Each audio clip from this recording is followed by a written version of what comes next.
Kia ora folks, welcome back to my podcast. Relatively obscure topic today, the doomed shotgun marriage between Radio New Zealand and Television New Zealand. The agenda that's been floating around certainly since 2019, and it's gathered some momentum more recently. Willie Jackson is the ill-fated broadcasting minister, but the guts of the issue is it's an attempt to create a jumbo monster public media organisation by conflating Radio New Zealand and Television New Zealand.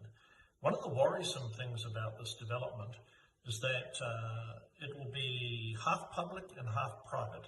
It'll be so big that it's causing a great deal of consternation amongst the competitors, including NZME, Allied Press, Stuff, and our friends within the radio network and the TV3 network, now owned by overseas investors. But the point I'm trying to make is that although we may have this large skyscraper on our fourth estate, it will not have to pay a dividend.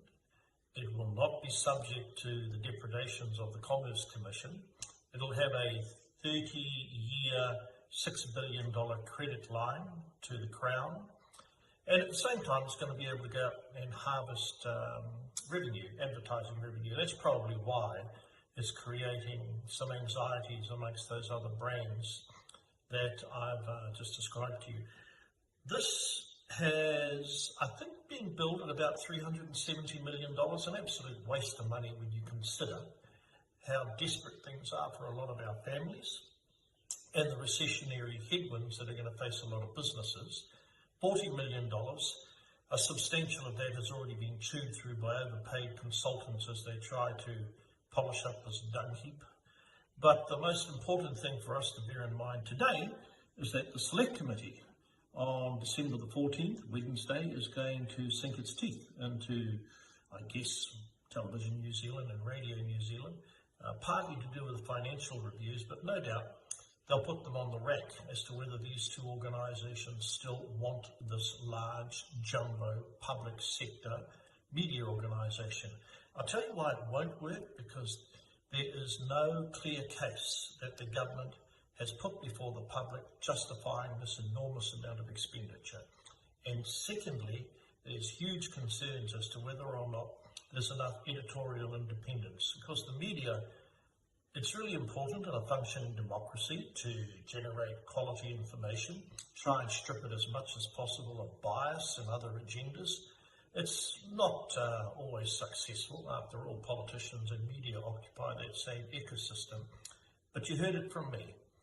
It's a dog of an idea to have a shotgun marriage between Radio New Zealand and Television New Zealand. They need to take the time, justify the case to the public, and justify that this particular point in time, is it worth spending the thick end of $500 million, time you add up all of the staff time, all of the consultants' time, and the inevitable demands on the public purse in the short to medium term. I don't think it'll actually happen, and I don't think many of us will notice the difference if it does or it doesn't happen.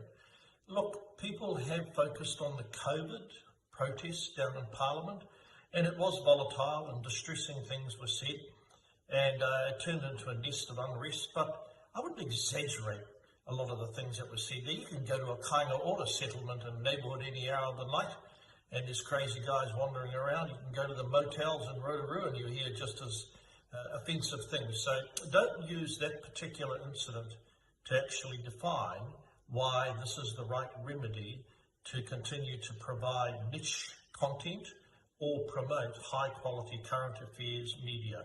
We have the ability to get this right. The current model, in my view, will never see the light of day, and neither should it. Kia ora.